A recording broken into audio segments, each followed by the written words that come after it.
Est-ce que ça t'arrive de scroller sans fin sur ton téléphone, de grignoter sans fin, de remplir ton agenda ou tes soirées juste pour ne pas ressentir ce qu'il se passe en toi? Tu te dis peut-être c'est rien, je gère, mais si on te disait que ce que tu fuis te contrôle, que tant que tu refuses de ressentir, c'est ton inconfort qui mène ta vie, qu'est-ce que tu aimerais faire à propos de ça?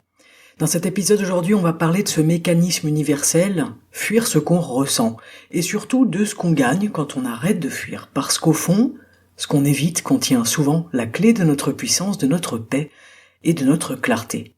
Aujourd'hui, avec cet épisode, tu vas repartir avec plusieurs ressources, je te le souhaite, une meilleure conscience de tes mécanismes inconscients, une envie nouvelle d'habiter ta vie pleinement, même quand c'est inconfortable, des clés simples et concrètes pour revenir à toi quand tu sens que tu es en train de fuir, un regard plus doux et plus mature sur tes émotions difficiles, une boussole intérieure qui te dit « je veux vivre la vie brute, je ne veux plus la fuir ». Alors si tu veux retrouver ta fierté, ta solidité, une vraie liberté intérieure, cet épisode est fait pour toi et on en parle tout de suite après l'intro.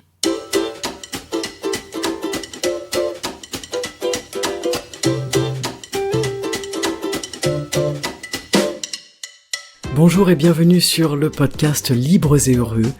Chaque samedi, un épisode pour vous aider à nourrir, développer et transformer votre esprit. Si vous souhaitez reprendre votre vie en main, amorcer un changement ou adopter tout simplement une attitude positive et volontaire dans votre vie au quotidien, eh bien vous êtes exactement au bon endroit.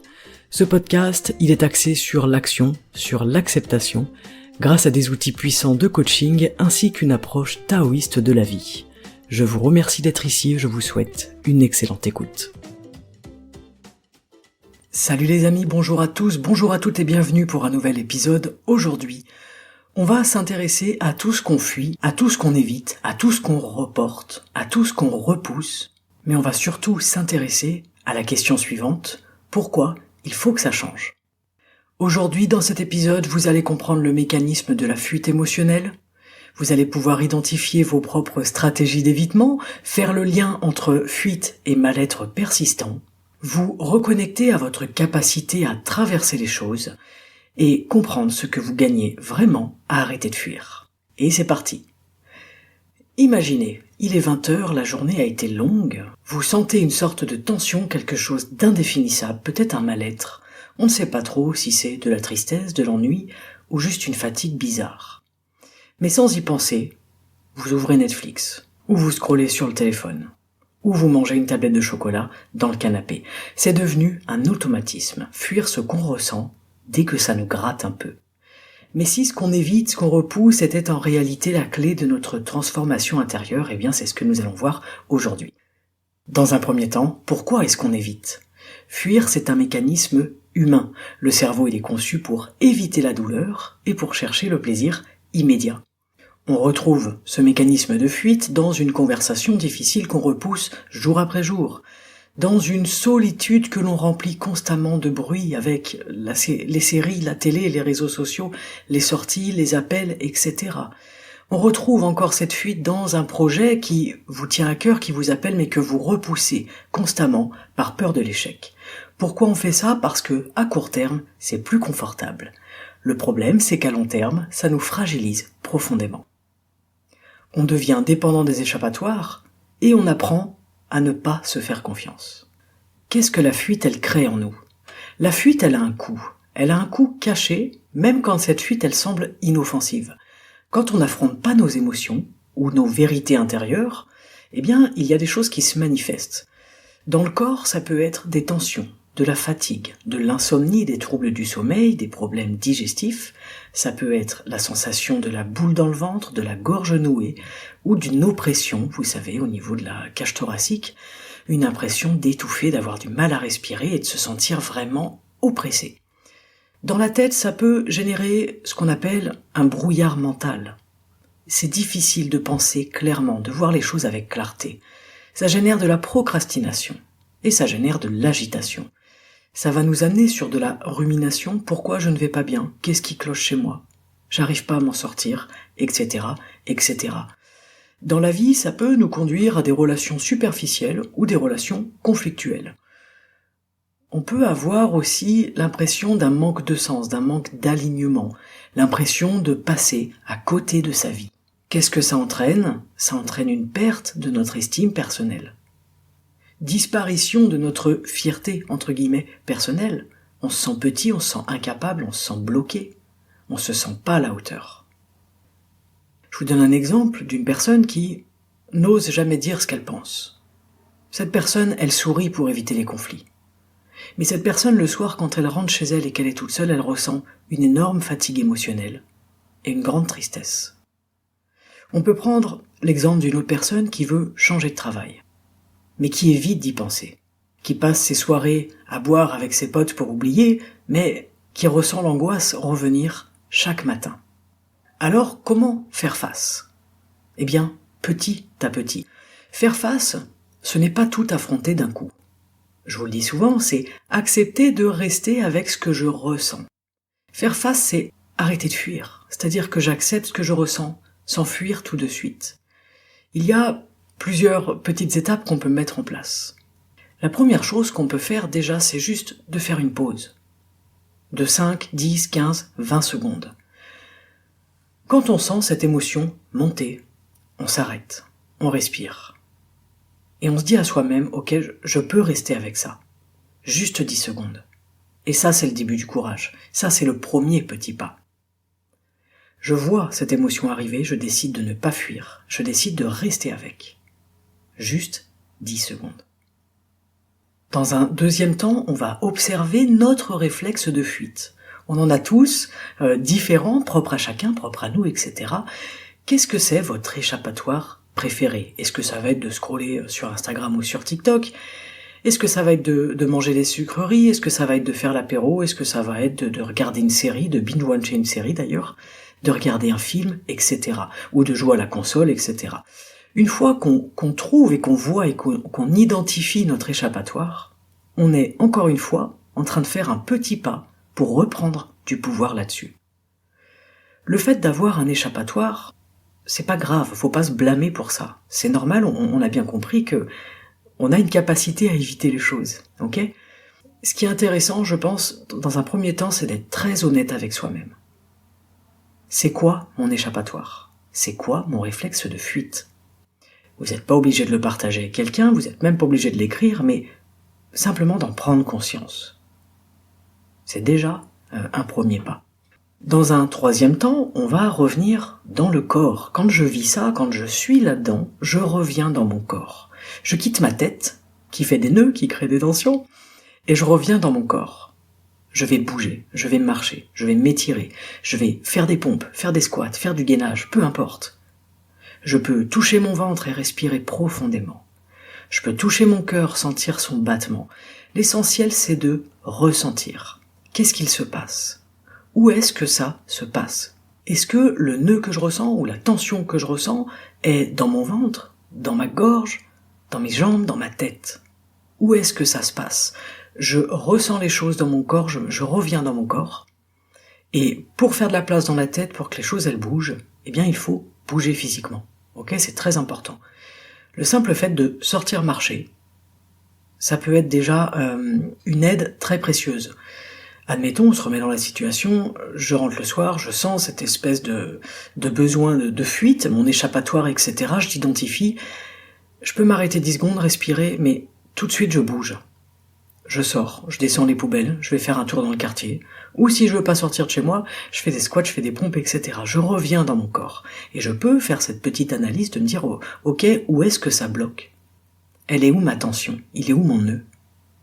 Souvent ça va être le ventre, la gorge, la tête, ça peut être les jambes. Ok, où est-ce que ça se passe? Dans un quatrième temps, il va être intéressant d'exprimer ce que vous ressentez. Ça peut être par l'écrit, ça peut être le dire à haute voix, ça peut être le partager à quelqu'un, à un proche, ça peut être aussi vous enregistrer en audio.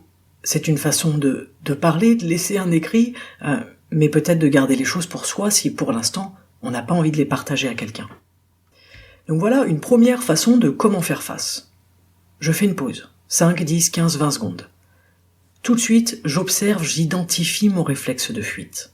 On n'est pas idiot, on sait très bien les moments où on fuit. On le sait et on le sent. Ensuite, je reviens dans mon corps, je bouge, je marche, je m'étire, je fais du sport, je touche mon corps et je ressens les choses. Où est-ce que ça se passe ?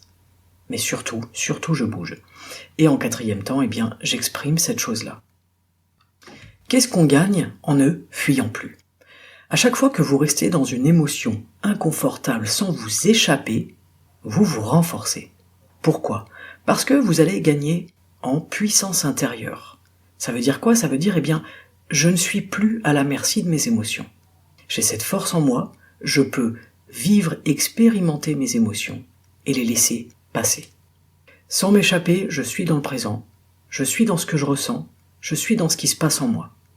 Je n'essaye pas de contrôler, mais je choisis de ne plus fuir. Deuxièmement, on gagne en clarté.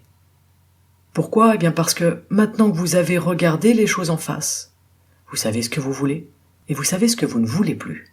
Je ne veux plus de mes mécanismes de fuite parce que ils me retirent de la vie, ils me retirent du présent, ils me retirent du vivant. Ils me retirent de ce que je veux profondément et ils m'empêchent d'avancer parce que je ne veux pas, je n'accepte pas de regarder en face les choses telles qu'elles sont. On gagne aussi en paix. Et ça, c'est quand même un merveilleux cadeau qu'on peut se faire.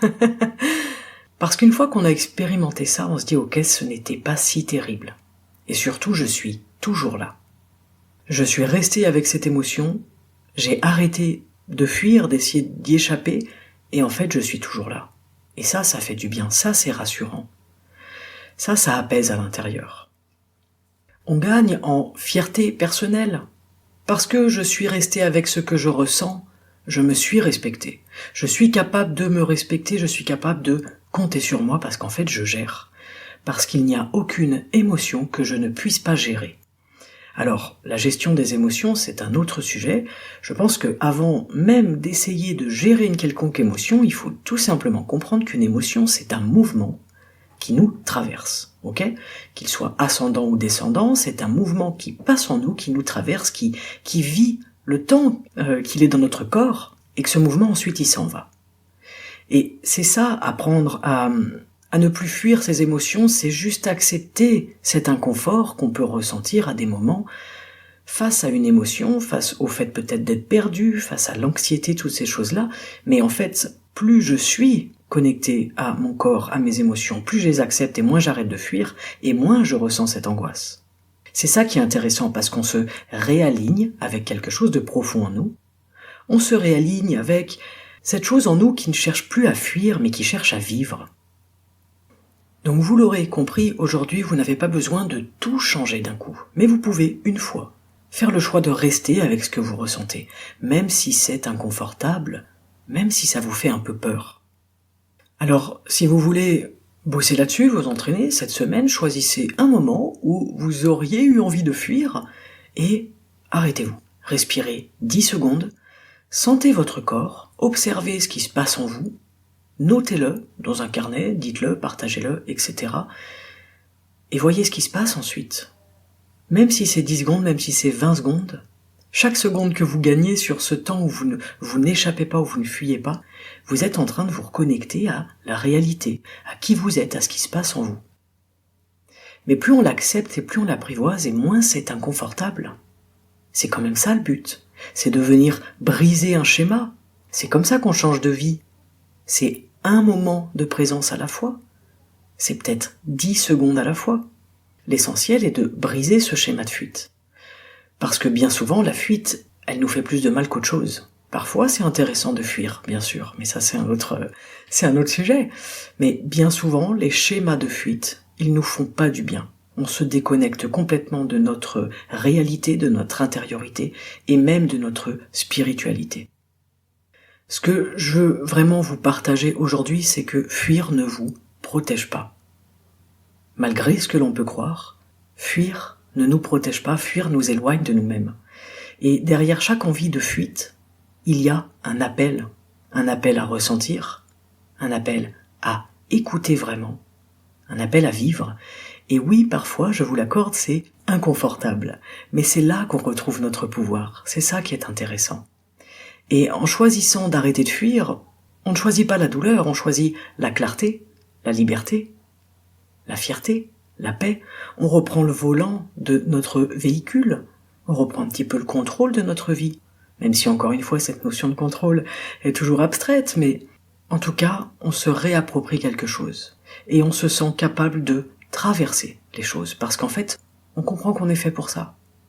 Je suis fait avec des émotions, je suis fait avec ces mouvements à l'intérieur de moi.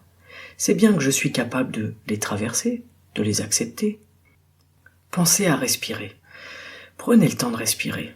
Ancrez-vous dans votre corps. Et rappelez-vous que la vie brute, elle ne se vit pas dans l'évitement, mais elle se vit dans la présence.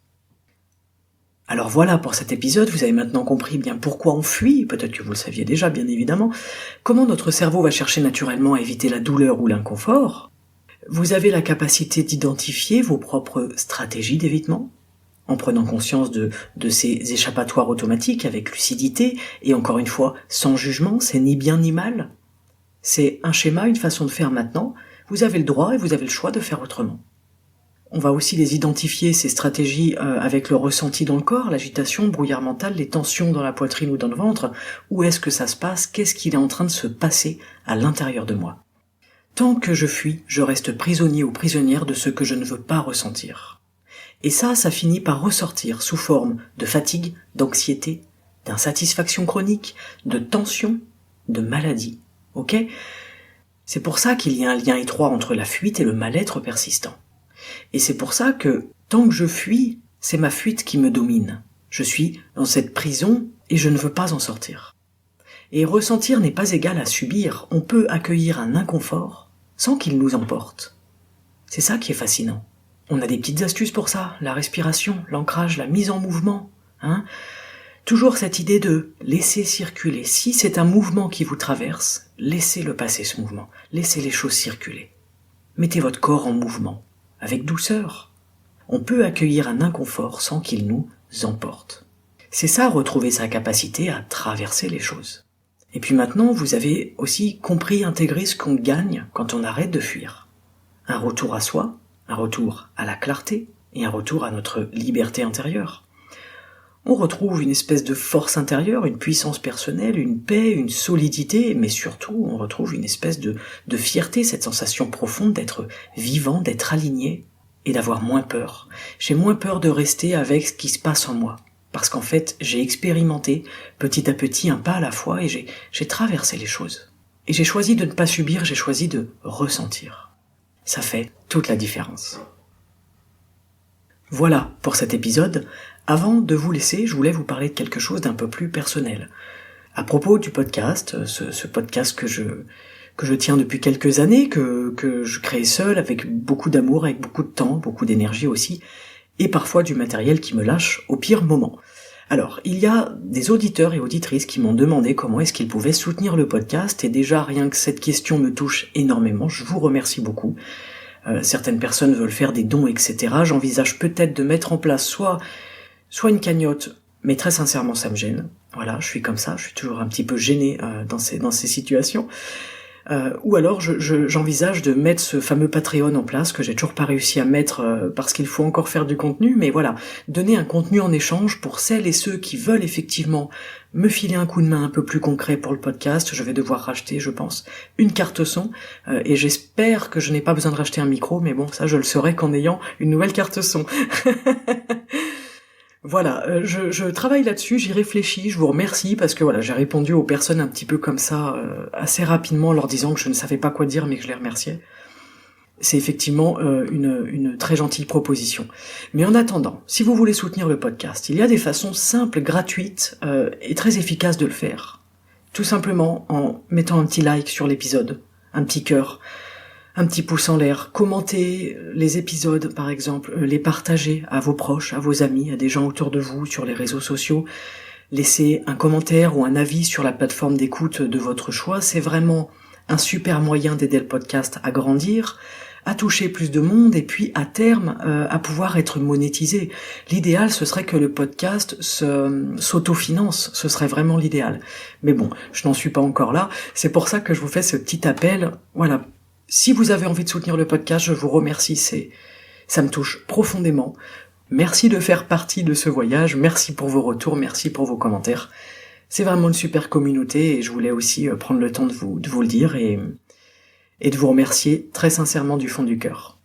Je vous souhaite une excellente journée, je vous souhaite surtout de ne plus fuir et d'aller profondément dans les choses que vous avez à ressentir pour passer à autre chose, pour avancer, pour grandir, pour vous libérer et pour retrouver cette espèce de paix intérieure qui fait du bien. À très bientôt sur le podcast. Ciao.